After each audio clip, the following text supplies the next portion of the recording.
धंधा कभी भी नहीं डूबता है, लेकिन उधार उसे अंदर से खोखला कर देता है। जी हाँ दोस्तों, अगर हम धंधा करने बैठे हैं, बिजनेस करने बैठे हैं, तो ये अपने आप ऐसे नहीं डूब जाता है ना। लेकिन जो उधार लेने वाले होते हैं ना, वो बहुत ज्यादा इसमें इन्वॉल्व होते हैं हमारे धंधा जो होता है हमारा, उसको डुबोने के लिए। तो आज मैं इसी टॉपिक को आपको एक्सप्लेन करूंगी किस तरह से ये चीजें कारगर हैं और कैसे हमारे ऊपर ये अप्लाई हो रही है कि हम धंधे को डुबो लेते हैं। तो राधे राधे दोस्तों, स्वागत है आपका एक बार फिर से मेरे चैनल दुर्गेश मधु ब्लॉग में। तो दोस्तों, जब हम बिजनेस खोलते हैं या फिर हम अपने बिजनेस कोई चालू करते हैं, तो सबसे पहले क्या होता है, हर एक दुकानदार को आपने नोटिस किया होगा कि उसका जो नेचर होता है ना, बड़ा सॉफ्ट होता है। यानी कि बहुत सॉफ्टली बात करेगा और बहुत ही अच्छे से आपसे कस्टमर से डील करता है। और सेम ही ग्राहक भी हमसे उसी तरह से बात करता है, क्योंकि हमें किसी के बारे में पता नहीं होता वो किस नेचर का है। हमको लगता है वो बोलता है भाई साहब उधार दे दो, तो हम दे देते हैं उसको। तो हर दुकानदार सॉफ्ट नेचर का होता है और वो सोचता है कि अगर उधार दे दूंगा तो मेरा एक कस्टमर बन जाएगा, क्योंकि हमें उस टाइम पे ग्राहकों की कमी होती है। हम सोचते हैं हमारा कैसे भी करके कस्टमर बने, तो हम सोचते हैं कि दे दो कोई बात नहीं। तो ये हमारा जो सॉफ्ट नेचर होता है ना कहीं हमें आगे चलकर दिक्कत देता है।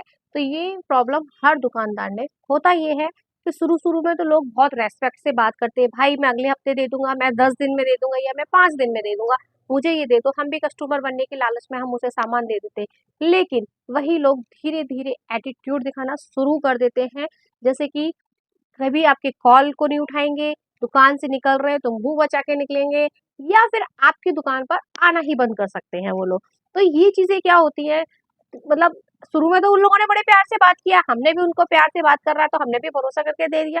लेकिन धीरे-धीरे जब हम अपना पैसा माँगने की बारी आती है, वहीं वो अपना एटीट्यूड दिखाना शुरू कर देते हैं। तो ना कॉल उठाते हैं आपकी, ना ही आपकी दुकान पर आते हैं और ना ही आपसे फेस टू फेस सामना करने की हिम्मत रखते हैं। तो कहीं न कहीं हमारी लालच में कि हाँ, हमने ग्राहक बना लिया, उसके चक्कर में हमने अपनी दुकानदारी ही बंद करवा ली। अगर हम उसको नकद देते रहते तो शायद वो वापस आता रहता। बट उधार हमारे लिए भी नुकसानदेह है, जितना ग्राहक के लिए भी नुकसानदेह है, उतना हमारे लिए भी नुकसानदायक है। हम जो है अपनी डायरी मेंटेन करते हैं, जब सभी लोग डायरी मेंटेन करते हैं, उसमें हम डेली की सेल लिखते हैं। डेली की सेल लिखते हैं, कितने ग्राहक आए वो भी लिखते हैं, है ना? तो हमने डेली की सेल तो लिखी, बट जब हम अपना गल्ला खोल के देख रहे हैं तो उसमें पैसे ही नहीं है। यानी कि सेल तो हुई है हमारी, बट उसमें कैश नहीं है।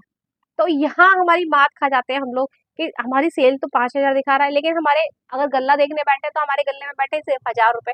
तो ये 4,000 जो रुपए हमें कैश में हमारे आना चाहिए था, वो हमारा उधार में ही इधर उधर बटा हुआ है ना। तो यहाँ दिक्कत आ जाती है, हमारी ग्रो करने में रुकावट पैदा करने में दिक्कत आ जाती है। यानी कि जब ऐसी चीजें होने लगती हैं तो कहीं ना कहीं हम, अगर वो 5,000 हमारे पास आते तो शायद हम कहीं इसी चीज में इन्वेस्ट करते, शायद हम कहीं अपने घर में लगाते या फिर नया प्रोडक्ट लाने में लगाते। बट अगर ये चीज़ें जब हमारे 5,000 हमारे पास आए नहीं और आए हमारे पास सिर्फ 1,000 है, तो शायद पहले 1,000 से हम अपनी ज़रूरत है की चीज़ें पूरा करेंगे, बाद में हम अपनी दुकान के लिए कुछ सामान लाएँगे। तो कहीं न कहीं हमारा बिज़नेस ठप होता जाएगा धीरे-धीरे, धीरे-धीरे।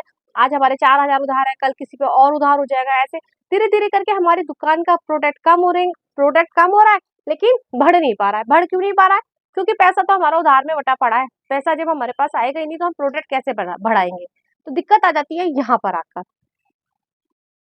और हमेशा याद रखिए, जो ये धंधा है, बिजनेस है, ये प्रॉफिट से नहीं चलता है, ये कैश फ्लो से चलता है। हमने ये 10,000 की सेल कर ली, इससे धंधा नहीं चलेगा। हमारे कैश में कितना आया उससे धंधा चलेगा, ना कि हमारा उधार कितना बढ़ गया उससे धंधा चलेगा। इसीलिए मैं आप सबसे कहती हूँ कि आप उधार के चक्कर में मत पड़िए। मैं अपना एग्जाम्पल आपको कई बार दे चुकी हूँ कि मेरे 2-3 ग्राहक इस तरह से हैं कि मेरा साल भर हो गया, एक से साल भर के बाद पैसा निकला है, तो 1 से 8 महीने हो गए अब तक पैसा निकला ही नहीं है ना? तो ये चीज़ क्या होगा, और फिर छोटा-मोटा अमाउंट नहीं, खूब बड़ा अमाउंट है उनके पास में, तो ये हम अब उसको शर्मिंदा नहीं कर सकते। मिल जाता है, एक आध बार टोकोगे, कितने बार टोकोगे? तो अगर वो पैसा हमारे पास आता तो हो सकता है अगला कोई त्योहार आता तो वो भी हमसे सामान लेने आता। सेम जो मैंने आज बताया कि वो हमारी दुकान पे आना बंद हो गया उनका, तो एक तो ग्राहक कम हुआ हमारा उधार देने से, दूसरा हमारा कैश कम हुआ। तो भैया इन चीज़ों से बचिए, उधार देना साफ मना कर दीजिए। अगर आपको लग रहा है 1 दिन में 2 दिन में उधार आता है, ऐसा बंदा है कि पैसे भूल आया, आ जाएगा थोड़ी देर में या 2 दिन में आ जाएगा, तो दीजिए, वरना अपने व्यापार को ठप करने से बचाइए।